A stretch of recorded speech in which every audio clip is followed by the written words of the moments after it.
Welcome back, ladies and gentlemen, to another episode of TechBound, where I try to tickle deep insights and anecdotes out of the creme de la creme of the growth world. My guest today is story connoisseur, podcast host, and author Jay Acunzo. Jay is the founder of Unthinkable Media and host of marketing Showrunners, Unthinkable, and 3 Clips. He's also the author of Break the Wheel and the Creator Compass. What has this man not done? Jay and I speak about the content creation process, podcasting mistakes, and toward the end of the episode, Jay even coaches me through finding a good podcast premise. If you like this episode, consider rating it 5 stars or giving it a thumbs up. And either way, enjoy this episode with none other than Jay Acunzo. 3, 2, 1. Jay, good to have you on. Thanks. Appreciate it. It's absolutely my pleasure. Jay, with Showrunners, what prompted you to create that, and what's your mission? So for several years, I was making shows for brands. So companies like I did a 20-part docuseries with Drift, was coaching some companies behind the scenes. My favorite of all favorite projects was I did a pilot season of a video documentary with Help Scout about brands that are building against the grain. That's the name of the show, Against the Grain. And I was doing my best Anthony Bourdain impersonation. Anthony Bourdain meets business. He's my storytelling hero. So I got to go out in the field pre-COVID and actually do a documentary with like a full team around me, a small team, a lean team. But nevertheless, it was more than just me working on that project, which also made it really rewarding. So for several years, that's what I was doing. I was hosting, writing, producing shows for brands. And I just saw how important these vehicles are for helping companies make what matters and say what matters to their communities, to have a higher impact and go deeper in a world trending shallow. So whether it's podcasting or video, I felt the need to start teaching this. And so from 3 years doing it as more of a hired gun, hired freelancer, hired talent perspective, it turned into some of that, plus things like our course.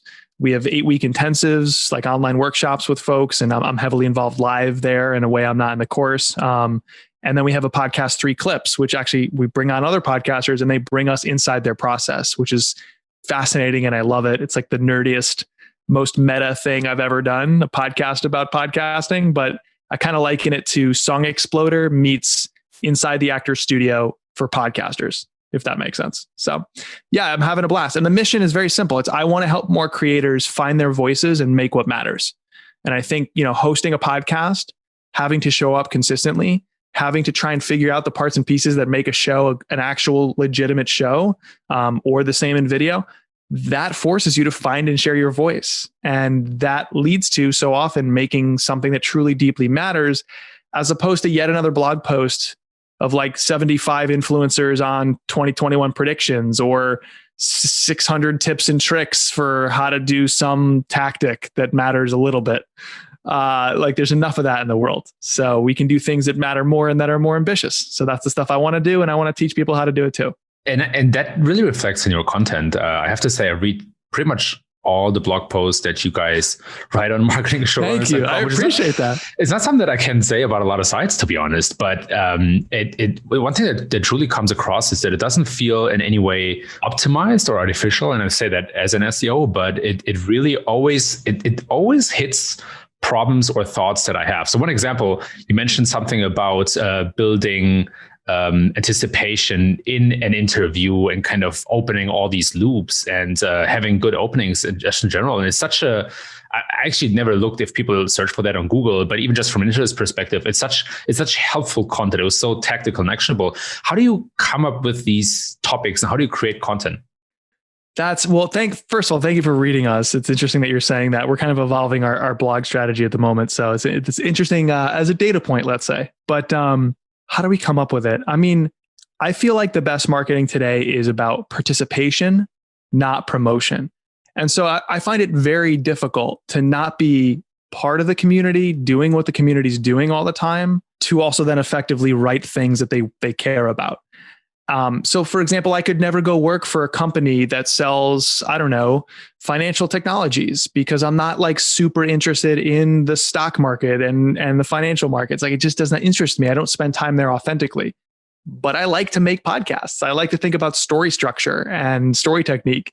I like to create things that feel a little bit different and hopefully refreshingly so than the status quo. Like all the things I'm writing about, I feel like to steal a phrase from one of my favorite bloggers, Tim Urban of Wait But Why, fantastic blog and incredible writer.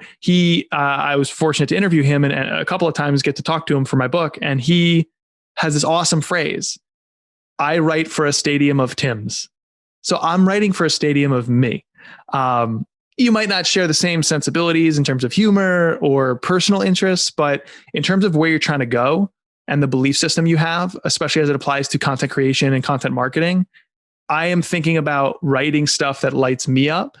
And I think in this world we live in today, if you do that, you'll find it lights up other people too, the right people that you'd like to serve. So I don't really have this like pithy tactic. I just like writing things that I would like to read because I just so badly want it to exist. And that definitely hits home. And just kind of a quick outlook for the audience. You're actually going to help me as well with my podcast and my thoughts about the show in the future. But we first have a couple of questions to go through. So when it comes to just podcasting in general, what are the biggest mistakes that you see most people make? Say like the top 3 things. I think podcasting, video, all these things, we latch onto the container first. It's a podcast. It's a blog. It's video. And what really we should be focused on is the stuff inside, first and foremost. And the way you do that, and I'll use this applied to shows, but I think this applies to other stuff too. The way you do that is start thinking through like, what are the most important challenges and in what order to make something people truly love, spend time with, things that are in trust and love, and then they share and bring other people to us, right? For free. The first hurdle, again, I'll stay home to podcasting. You apply this as a listener where you will. The first hurdle to create an effective show is not which microphone will I use, which guests will I interview, or, and this is where marketers get held up way too much. The first hurdle is not, should I also put my podcast on YouTube? This is not the first challenge. The first challenge is to say something that matters. Like, do you actually have a premise for the show? Are you building IP? In other words, a proprietary concept that you can own outright in the minds of the audience? Because you can't own your audience. Spoiler alert, no matter how much we talk about that in marketing, you can't own your audience. You could own, however, a certain feeling or idea that when they encounter it in the world, they think of you. Right? You can own that. And so you need IP, a proprietary concept, something original and transformative that becomes the thing you're all about. And if a competitor comes along and tried to do that, it'd be easy to see how they're copying you. Right now, if you have a competitor who's copying you and you're not creating IP, you're just, interviewing a bunch of experts in your niche, and someone else does that show, very little differentiation, very little identification. You can't white label those things to know who it is. But if someone came along and they sold learning and development tools for teams like Lessonly does, and then they created a show about, practice and how important practice is in knowledge-based jobs. Lessonly is like, wait a sec, we've been doing that for 1.5 years now. So they have a show called Practice First. That's IP, elevating the role of practice to sales and customer support. I think about all these shows about like family relationships exist. But then along comes Peabody nominee Juleka Lantigua Williams, who was a guest on one of my shows, and she creates how to talk to mommy and poppy about anything. And mommy and poppy are in brackets because you could substitute however you say your name, your parents, right? That's IP because it's about speaking directly to the children of immigrant parents about how to speak to your immigrant parents about tough topics. So really, IP is about being specific and about being deeper and more focused than most shows. And I see words thrown around like, we get real on this show, or, we talk to experts about all the things that makes them successful. And I'm like, that's not IP. It's not defensible. You're not actually saying something that matters. So that is the number one thing most people miss. I know you asked for 3, but this is 1 through 17 right now for most marketers, especially, is to have an actual premise. And that's why the course that I built, the first ever course, I was like, I don't know, I've never built a course. I'll try it. I was like, what should it be about? It should be about that. So like I called it Growable Shows because why don't shows grow? It's not the channel that you're placing your show on. That's the problem. It's not the microphone. It's the fact that you haven't built anything growable. You haven't actually built a concept, and you don't have IP. So start there. Say something that matters. Develop a premise. That's the first mistake that I make before starting my show. So you already helped me there. Well, that's why we're going to do a live review later in this episode, right? Yeah, we are. And by the way, nothing is prepared at all. Like we're going to go into this, I'm going to go into this completely blind. So let's see how that goes. But I also felt that in the Help Scout documentary, and little shout out to Adam Goyette, my former colleague at G2. At this point, he's also an amazing marketer. And probably future guest on the show. But so the idea of a premise or a clear mission definitely came through in that documentary as well. And so what is your heuristic or maybe formula to think about coming up with a good premise? Yeah. So I think there's several creative exercises that you can use, like all stacked together, to give yourself direction and effectively move from your, what I would say are rough but relevant ideas to something that's pithier and more powerful. The premise's job is to prompt subscription, because you see the idea, whether it's coming through in the name, subheader, tagline, a blog post, a landing page, but you understand the premise, you consume it, and instantly it's like this lightning bolt to the chest. It's like, yes, that is for me, right? So the premise is what prompts subscription. It provides motivation to subscribe. And there's two ways to interpret subscription: clicking buttons and joining lists, sure, or aligning with your beliefs. Like raising your hand and being like, that's for me. And you're for me. And that's the subscription we really want. And so that's the job of the premise. And to develop that is really difficult. It feels like the afterthought for most shows, but I think it actually does require rigor, even though the output, the tangible output, is more conceptual than it is content. However, it informs all of your content, right? It's like why you should spend time on strategy more so than tactics, because it informs all the tactics. But what do? We leap to tactics because it feels more tangible. So how do you get to a premise? Lots and lots of exercises you can do. But it's essentially, it moves from you feeling frustrated about something or curious about something to you being able to articulate why the audience should then care about that something, and probably why they already do, but maybe no one is speaking it out loud, or no one is saying, hey, do you see this problem? Like, do you see this as a better solution too? Like, we'd like to get there. The status quo is broken. The mountain peak is where we want to go. I don't know how to get to the mountain peak. So join us on a journey as we hack through the jungle towards it. That's what a show is. The hacking through the jungle, the journey towards it. So there's some exercises, and I won't belabor that, but the real specific one is the XY premise pitch. So what you want to get to, like, in other words, the output of all this stuff, writing and thinking and speaking and sharing and talking to your audience, figuring out those ideas, is the ability to say to the world, this is a show about X, unlike other shows about X, only we, Y. So this is a show about success in sales.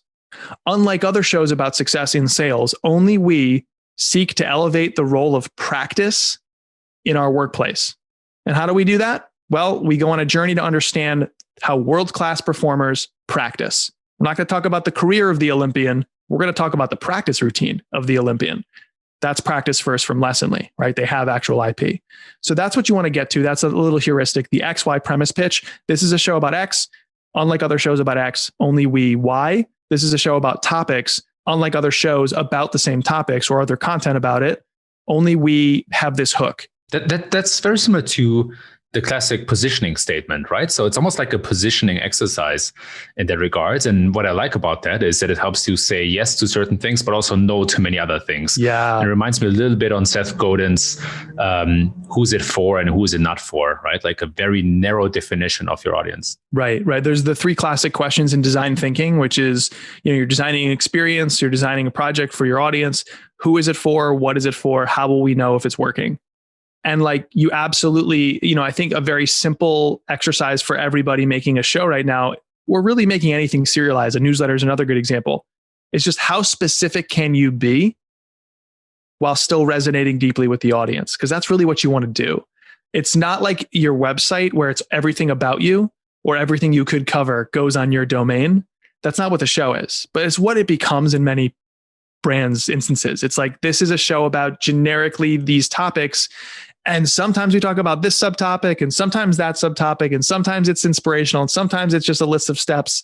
Like, no, actually, you do want to sacrifice most of it to own one thing very specifically and very definitively in the minds of your audience.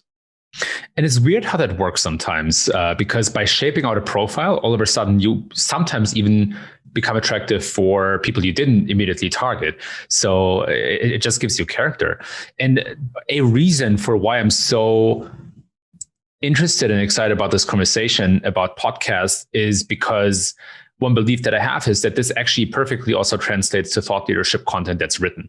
So I actually think there's not a huge difference. Sure, there's like some difference in terms of being able to bring your character across and the approachability and all that kind of stuff. But I think that's a very good approach for written thought leadership content.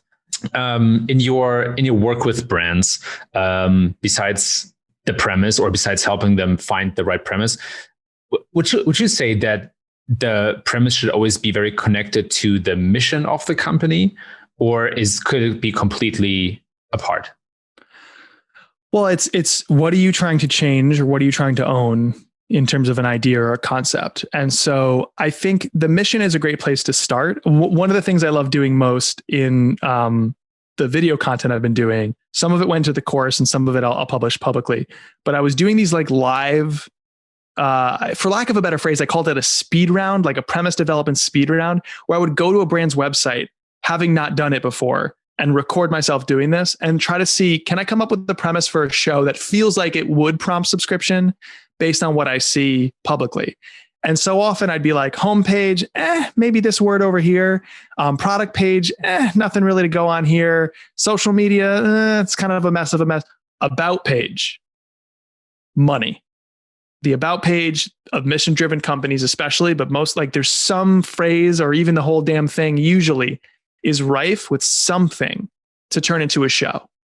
Because it's really like what you're all about, right? It's like the show is this consistent exercise in showing up as promised weekly or bi-weekly or whatever you're doing to say, we're marching forward with a community. We're trying to spark a movement and build momentum around it.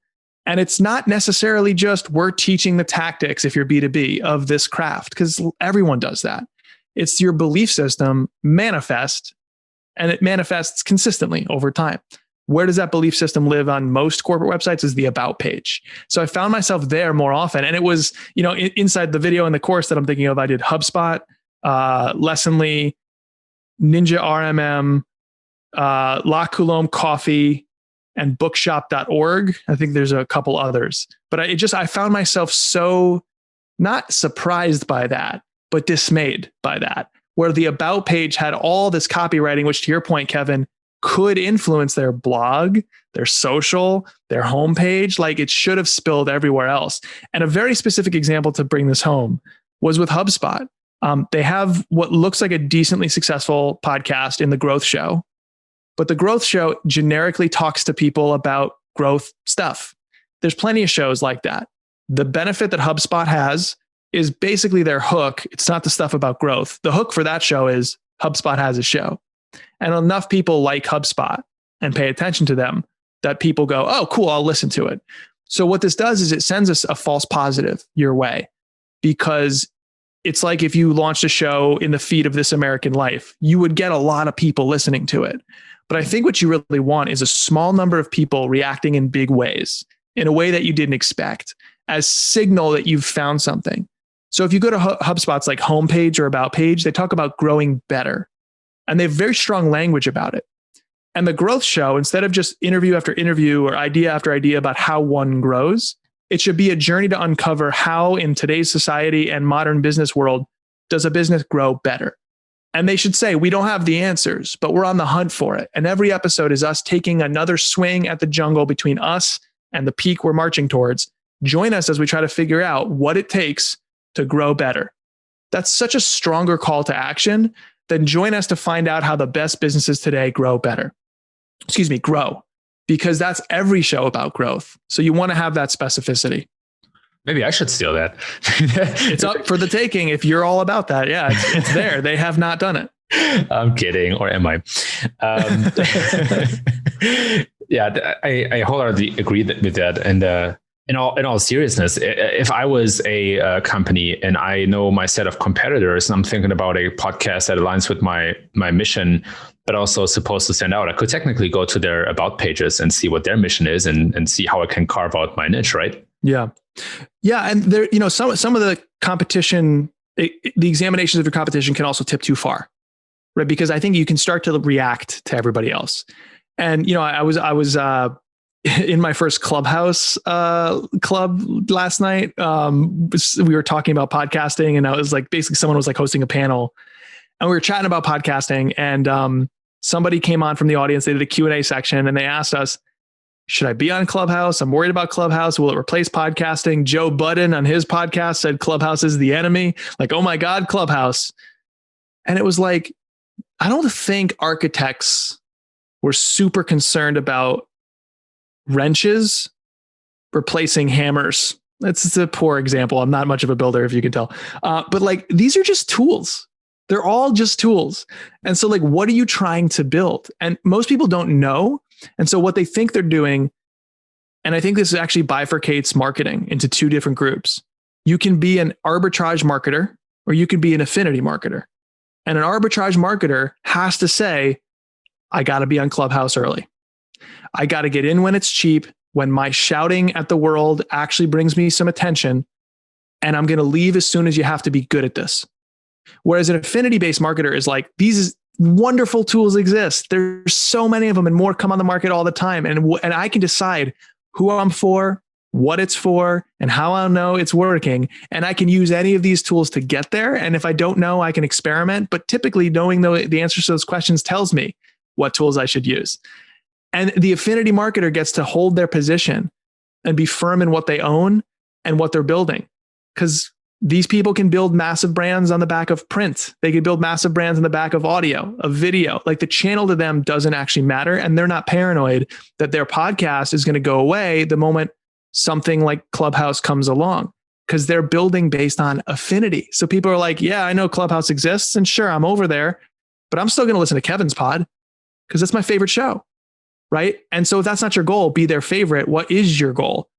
Probably, and you should just admit it to yourself, you're here to arbitrage a quick opportunity. So just admit what you are and then exist that way. So to this person in Clubhouse, I almost wanted to say, like, it sounds like, based on your question, that, yeah, you need to be on Clubhouse immediately and then leave once you have to be creative here. Right. Because it sounded like he was worried about Clubhouse replacing their show, which told me they weren't building a show worth anyone's time and emotional investment. Right? They weren't trying to be their favorite show. That's the goal if you're an affinity-based marketer. That's so powerful, and such a good emphasis of your definition and connotation with intellectual property, or the idea of a business mode.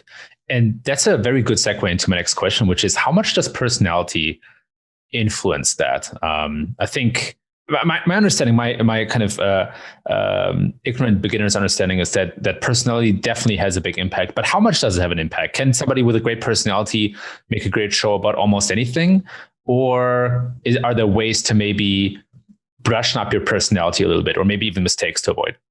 So when you say personality, I'm assuming, based on the way you phrase the question, that some of what you're implying is somebody who is charming and outgoing, maybe clever and creative, and or creative's not a good word, but let's say funny, right? So like the classic, maybe American understanding of what having a quote unquote great personality is. The thing is, we all have personalities, and the real key is to build a podcast, the infrastructure of the show, the apparatus, if you will, to bring out the best in you and give you new abilities. So the best analogy I can give you is, when you build a show, audio or video or both, what you're essentially doing is building the talent's Iron Man suit.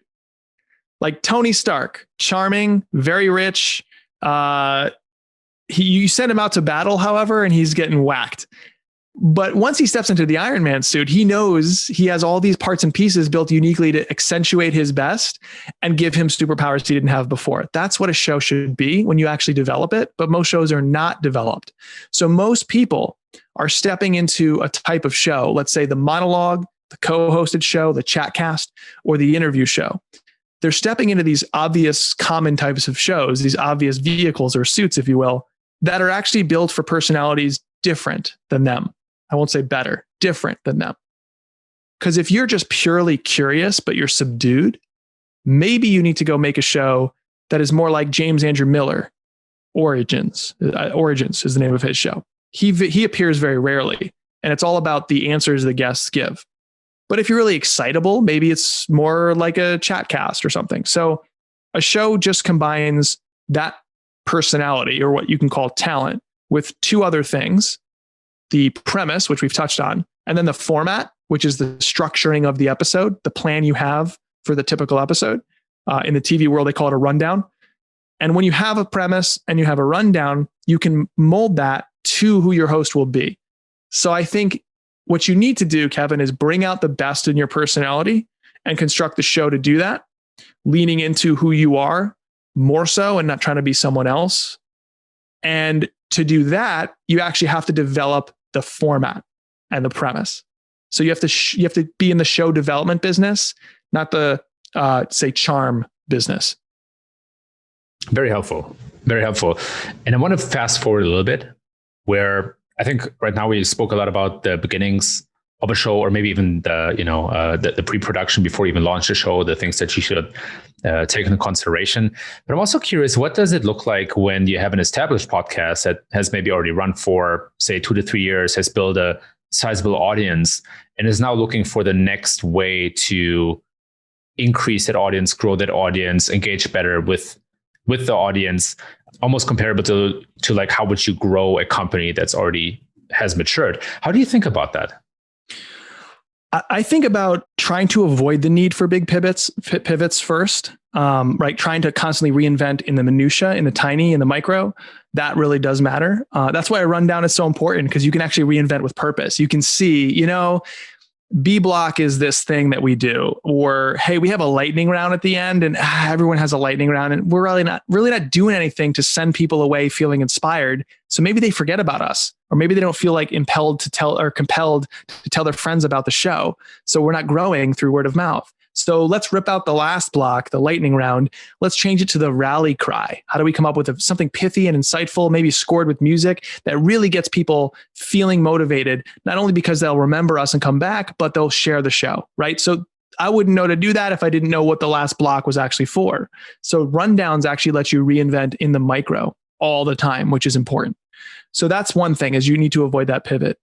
I think the other thing is we undervalue in this world of tech-driven everything and analytics and giant numbers. We undervalue the power of 3 maybe, conversations with people who like your stuff. That's it. Like, why do they like your stuff? Or better yet, act like a product manager. Own the problem they're going through and how it's still, even though you're doing your show, it's still not being met. Right? Tell me about your day, Kevin. Like, what are you going through? Okay, so you say you like our show about making shows. I love that. Are you making a show? Oh, no, why not? Like, that's actually something I uncovered talking to our audience. We have a lot of people, I'd say more than half, who listen to 3 clips because they love creativity. They do appreciate podcasting. Maybe they think about marketing too, but they themselves don't have a show. And you start talking to them and it's like, oh, it's actually has nothing to do with technical holdups or budgetary reasons or all these things I would have probably addressed if you just told me they don't have a show. The reason they don't have a show is they feel imposter syndrome. So actually we should address that, right? And there's going to give new life to the show, and it's going to bring more people our way because we didn't address that before. And so 3 to 5 conversations is really all you need to kickstart that investigation really into how you should reinvent your show. Unfortunately, what we tend to do is we want to do these things from the comfort of our chair without talking to other humans to figure out who has blogged about a sneaky growth hack to grow our podcast because we've plateaued. The problem is we're making our goals the metrics. The metrics are how you measure your goal. So if your goal is to help people find and share their voices and make better podcasts, as it is with 3 clips for our show, well, one way, yeah, we measure that maybe in part through downloads, but a far better way to achieve that goal is to go and talk to some people. You don't need to figure out a clever place to put a link to your show to juice the download totals. You need to figure out how to get back to the goal, which is serving people, making a difference for them. So I know you got me on my soapbox here. And the reason I have this tone in all my answers is because what I've found is like our industry is hurting our cause because everybody makes it out to feel sneakier and more tech driven and more clever than it needs to be. And this stuff can't actually be really simple and human centric. It's just that we feel like maybe it doesn't actually happen that way. Because look, all these smart people are talking about these complex things. It doesn't have to be that. Yeah, no, I love your passion behind this, because I think it's so aligned with your mission, right, and with what you set out to do. So I don't think it's a soapbox at all. I think it's just you being very passionate about that. Thanks. I'm trying not to rant, and all these subjects, I'm like, oh, I need to rant against that. I have no problem with you ranting, because there's so much I can learn from that, to be honest. Speaking of learning, I don't want to make this a lightning round, but there are a couple of smaller questions that I'm very curious about. Yeah, I'll be quick. But you already mentioned metrics. What metrics and KPIs do you look at to evaluate the success of your shows or of the companies you work with? So if it doesn't have an acronym, apparently it doesn't exist as a metric in the minds of most marketers. So I invented one. I call it URR, unsolicited response rate. So if I'm asking people, like, this is what I have a problem with people at the end of like a YouTube video being like, well, what do you think? Who is going to be the secret new guest in Marvel's latest TV show? Leave a comment below. That person saying it doesn't actually care about what you think. They just want to game the algorithm, right? If you send an email to a bunch of people saying, can you share this? Or if you mention a bunch of people on LinkedIn, so you pull them in towards you and they're like compelled, they feel obligated to comment or like or share, you're getting all these false positives. You're actually cluttering your view. And what I actually want to know is if you mentioned Seth Godin before, he talks about merely doing the work. If I merely publish an episode of 3 clips or my other show, Unthinkable, and people spend 40 to 45 minutes with it, and I never hear from them ever. Now, it might not happen the first episode. You might need some patience here. I'm doing something wrong. And so what I want to know is, did people invest? I invested in this content. So did they invest in our relationship back? And when you invest in a relationship, you're investing time and you're also investing your reputation. And so publicly, if someone posts, hey, I need to shout out Jay for his newsletter, and here's a couple paragraphs, that person has invested a lot of time because they wrote several paragraphs from scratch, and a lot of reputation because they didn't just share something quickly of mine. They wrote an original thing and linked to it. So that comment is worth way more in my mind to the relationship than someone who hits retweet, which is a little bit more valuable than someone who hits like, right? So for a time I tried to track this and it was a disaster. I tried to actually put it in a spreadsheet and be like, Kevin, and here's all the different types of interactions and let's score them. But I just broke down. So right now it's just gut feel and just being aware and participatory in my community. So I'm looking for the unsolicited responses, the level of friction you went through to say something nice about my work publicly to ensure I'm on the right path. And then on the back end, I ask how you found us, right? So if you bought my course or you bought my workshop, I want to know what projects you're actually engaged with and maybe the one you came in through first as well. And that's it. That seems to be enough for the style business that I'm building. I think there's definitely something interesting with the URR metric, because I noticed that in some of the content that I wrote as well, where people all of a sudden would write me these super long emails and start these conversations. And I love that, right? It was an unforeseen surprise. But I think there's something there. And I hope that soon there will be some sort of tool that allows you to measure that. I hope so. The other thing too is 3 clips, my show about podcasting, is super small compared to anything else I do. And yet the caliber of those people is incredibly high. And the only reason I know that is they are saying stuff. Like a woman from Discovery tweeted, I am mainlining this podcast. I can't believe it's free. Or like Kristen LaFrance from Shopify, who's more in like our tribe, runs their podcast, Resilient Retail, and like will shoot me a DM once in a while about an episode or say something publicly, or someone will ask about shows and she'll respond. That's another way, is when people are like, what podcasts are you listening to lately? Marketing Twitter. I want other people to mention me in that conversation, right? I don't want to jump in and be like, Kevin's show and then this other show and then 3 clips. Just saying, I know it's my show, right? Like, I don't want to do that. It feels icky. I want someone else to do it for me.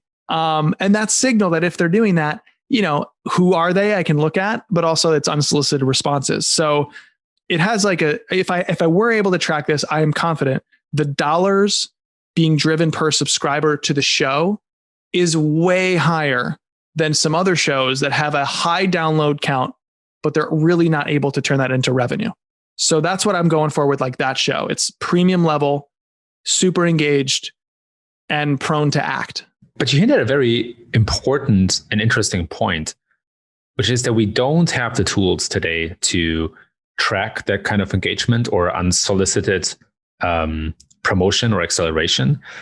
And at the same time, we also don't have good tools to understand our audience better, simply, from Spotify, Anchor, or SoundCloud, or wherever you host. But speaking of tools, what tools do you use to, I'm asking this because I know I'm going to get that question anyway. What tools do you use to edit and record your podcast? Yeah, I'm a believer that you pick the one that seemed within your budget when you started, you master that tool. And unless you're forced to, never look at tools ever again.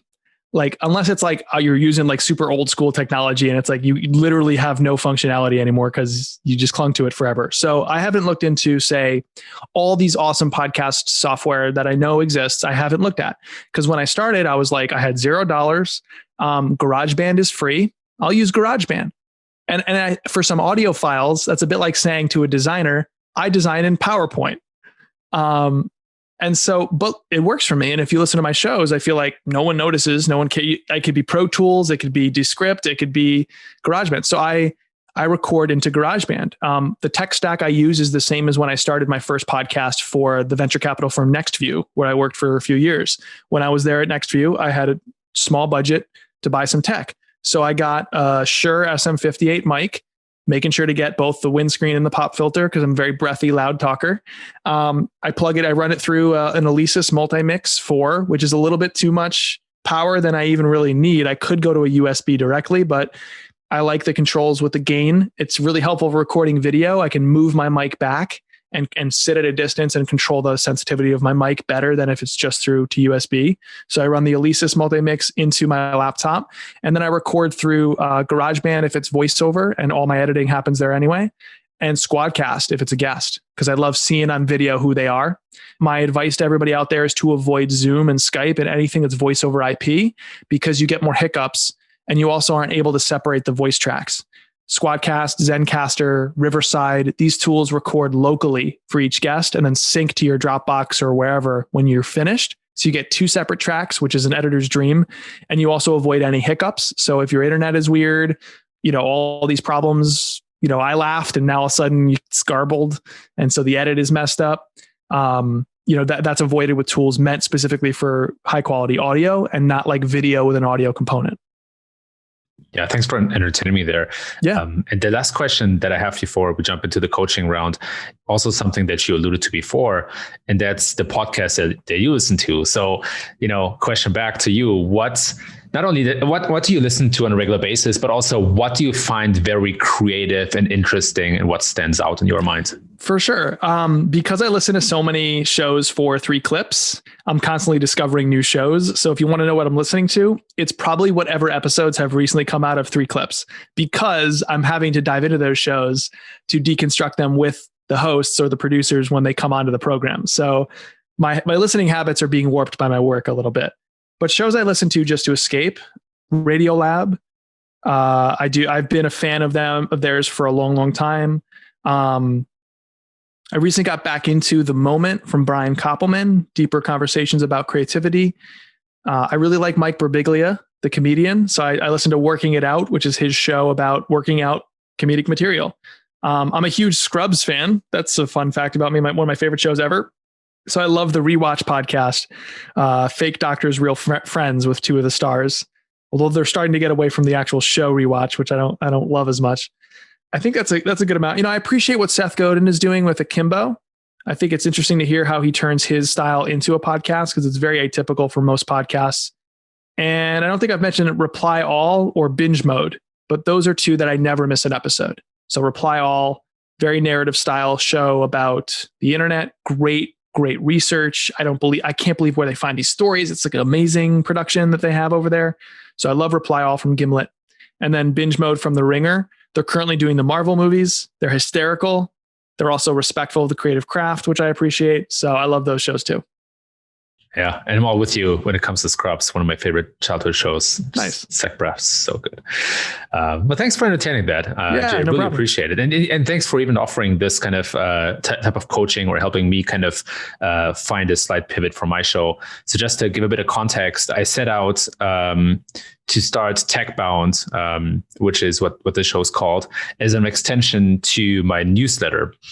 And that newsletter has recently pivoted. So newsletter was more about was very SEO focused, and it was an essay style where instead of like just curating news, it was like a commentary or an essay about something that was relevant in SEO today. And TechBound started as an extension to that, and then quickly ventured into or beyond SEO. And so I faced two challenges. One is kind of the format, because I do love and appreciate the interviews and learn so much from them, which is why I actually started this. Like I had these conversations as I'm having it with you right now at conferences, and I was like, why don't I record this? Yeah. And then I started to just do it, and that was very helpful. But so it's still, there's no premise behind the interviews. It's just really good conversations. And then the second piece is the format. I find the format, and tell me if I'm wrong, but it seems a little bit inconsistent. And I wonder if maybe a co-host would make a lot of sense, who allows me to then, have more, I think you call them chatcasts or chattercasts, or just like more episodes without even external guests, and then sometimes bring somebody in when it fits into the context. And I think that would just allow me to, or would allow the show to stand out a bit more, and become a bit more interesting. And I'm curious, about your thoughts and what you would recommend me to do. So, I mean, one of the first things I would ask is, we have to separate shows that are for self-expression alone, practice only, self-expression only, side project only, and shows that are meant to serve the audience. And there's a pretty heavy overlap today of both of those things, but inevitably one leads, and it lets you answer a very simple question. When you're trying something completely crazy, or you decide to take a break, do you have to explain it to anybody else? Or do you not care about the ramifications of that? So that's kind of how I judge like Unthinkable, my podcast. That's kind of like, it's been around for 4 years. I have a small, passionate audience there, and they know it's kind of my playground, and it does have a through line to it, but I move it around a lot.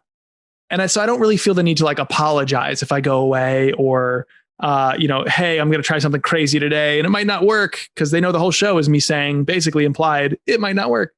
But 3 clips, it's for my business. It's teaching podcasting, because I have a podcast course and workshops and a sponsor that expects me to be there every week along with the listeners. So I can't just necessarily like try something crazy and out of left field without explaining it, at least in the context of what I'm trying to do overall in the show. So I'd ask you that first. Is this purely self-expression? And maybe use that heuristic if you're not sure. Or is this actually supporting something else in service of the audience? This is actually such a good question. So you're already worth your money. I have to pay you later for this. And I think that's exactly the point. I think right now it's a lot more self-expression. I want to move it to something that is more in service of the audience. Great. Okay, let's start there. I mentioned before, it's a great place to start for premise development. It's a great place to start for idea generation.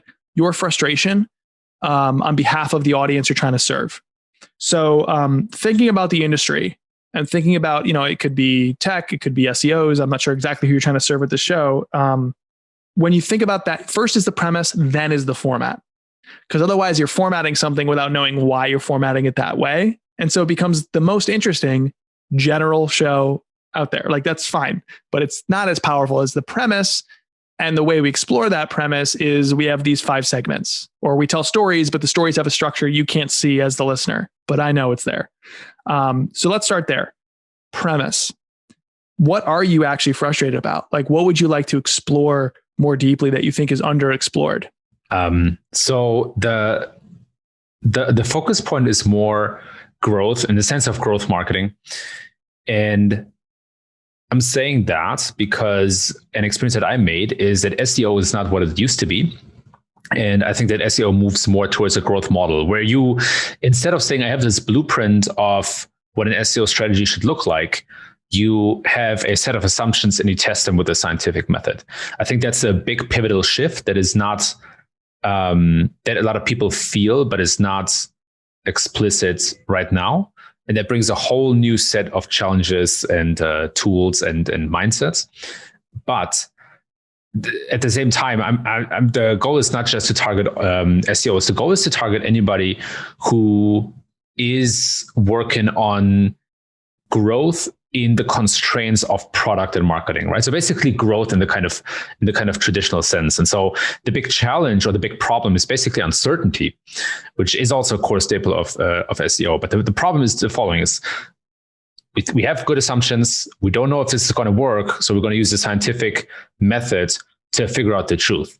And again, I'm coming from the SEO angle traditionally, but my goal is not to just target SEOs. My goal is to target anybody working in growth, which can be SEOs, but also theoretically paid marketers. So that's the backdrop to the show, which I appreciate. In that realm, what are you annoyed at? What's broken? What's a common assumption that people are getting wrong? I think it is that you can come with a cookie cutter approach to marketing or to growth, or that you can come with assumptions that are always valid to growth. And I think or maybe I'll leave it there without explaining the context, because I mentioned that so much. So where you want to get to is, if you can't get to a really, really specific idea, it's like, it's this, I know it. One, either take my course, please pay me. It's hard being independent. I used to do a lot of public speaking, and then COVID came along. So I'm feeling very financially insecure right now. So I apologize if I've mentioned my course too many times, because I'm like, good God, do I stay independent? Anyways, you can leave that in. The question is, can you get to the specific premise? Or if it really is elusive and you just kind of have this vague sense that something is amiss and something is broken, then your hook is more of a quest. Right? Like, which I think there's several types of hooks, and one is a quest. We're on a journey to uncover X, to fix X, to get towards that destination in the future. And we don't know how to get there, to make things better. We're on this quest together. And then you start using your episodes to ask the questions that you genuinely don't know the answers to, but would like to. So an example is, let's say your frustration at the industry stops there. It's like, we're bad at the assumptions part. We're bad at the hypothesis part. We're bad at the beginning parts of the scientific method. Okay. So like the easy question is why? And if you can package that into an episode, great. That's the first episode of the new version of the show. And then you find new questions through doing that episode that become the next episodes. But you might come up with other specific questions. Like I'm thinking of taking unthinkable and turning the next run of episodes into this journey to uncover why people who have the right mentality don't ship more and better work. Like, people took my workshops over the summer last year, and some people made a show and some people still didn't. And it's like, why? And it was pretty stark to me. It's like, why would you pay money to not make something? What, your peers made something in this course. Why didn't you? Right? So it's like, why don't we ship? All right. So maybe the first episode is, why don't we ship? Or the first episode is like, why do we feel imposter syndrome? I don't know. So you're on this quest now. If it's just this vague sense something is amiss, now you position the show as a quest, and that's the premise. Or you're like, I know exactly the problem, or think I do. And I'm going to go on the hunt to figure this out. To me, in my world, that's 3 clips. 3 clips is, I'm very much like, we all think creativity means do something big. We all think you have to have the gift and the charm or whatever. We disassociate from our heroes. No, creativity happens consistently in the minutia. It's practice. The problem is we can't see it in those we admire. So on 3 clips, we have the podcasters we admire take us inside their process, piece by tiny piece, the stuff you don't normally see. Why? Because sometimes it's fun, sure, but mostly I want you to be like, oh, all these things didn't cost a ton of money. All these things happen in the day-to-day. I can go make a great show too. So I knew specifically what the premise was going to be for that show. So I think that's where you're at right now, Kevin. And I don't know if we're going to answer it today, but maybe figure out, am I on a quest to figure out the problems in our scientific method? And I don't really know the pithy premise, but it becomes clear over time. Or can I get to that one specific diagnosis, or at least my hypothesis for the diagnosis? And I'm going to own that in the market. I love that. And I think that gives me some fantastic homework to ponder about. And I also feel like that you gave me so many next steps actually before we even jump to the coaching part that, I can just listen to that again and walk through the whole exercise. Real quick, can you tell me about your course and what's in there? Sure. Thanks. Thank you for letting me talk about it. it's called Growable Shows. And the whole idea is that the big missing piece is the premise. The premise informs your format, it informs your talent, it informs your marketing. It's just so consequential to the success of your show. And most people skip the show development process part that matters most, which is premise development. And so really it's an idea development course meant to focus on a podcast or a video show. And I think a lot of these heuristics can apply elsewhere. And the thing I was trying to be hypersensitive to, and I'd be curious if anybody winds up in the course, if I did this or not, is how to make a course that isn't just watching a bunch of videos and hiding from actually doing the work, but a course focused on like actually doing the work. So what I try to make clear is like, how long will the course last? Well, if you just watch the 10 videos inside of it, it won't last very long at all. But if you actually do the work, like you might finish the third module a month or two after the second by design, because you're supposed to go away and do some things and learn some stuff and come back. But if you think about idea development, not as the process of finding ideas, but the process of building ideas, because I think great ideas are built, not found. That's really what the course is about. Is like, how do we use all the tools we have at our disposal today, which are free or cheap or obvious because we're marketers and we play on these tools, to actually build towards an idea that can support a whole premise, which is the point, because that's what prompts subscription. That's what does the growing. So yes, you want your show to grow, but the first step is to make something growable. So let's start there. I love that. So everybody listen up, if you are in the same situation as me, or you're thinking about running a podcast or starting a podcast, go over to Growable Shows, check that out. I think you got a really good taste right now. And it sounds very much worth your money. I appreciate that. It's at the top of marketingshowrunners.com. There's a big workshops link, and you can find the link to the course there. Love it. And while we're at it, Jay, where else can people find you and follow you? Just jacunzo.com or marketingshowrunners.com. And anywhere the internet is, I'm pretty much there. I'm maybe not active there, but Twitter and Instagram, if you would like to chat or you have questions, I'm pretty responsive. My goal is to teach, not hide things behind a paywall and be like, nope, you can't ask me questions unless you buy my course. So if there's anything that struck you here in this conversation, shoot me a message on Twitter and let's chat. And my mission is to help more people find their voices and make stuff that makes a difference. And so I'm trying to do that in several places, and I'm pretty responsive everywhere I am. And don't forget to give Jay an unsolicited response to drive his metrics up. Oh, you ruined it. Now it's solicited. Solicited. Well, thanks for coming on the show and coming on the show, Jay. This was a treat, and my head is full of ideas right now. I just want to say a big thank you. Thank you. 3, 2, 1.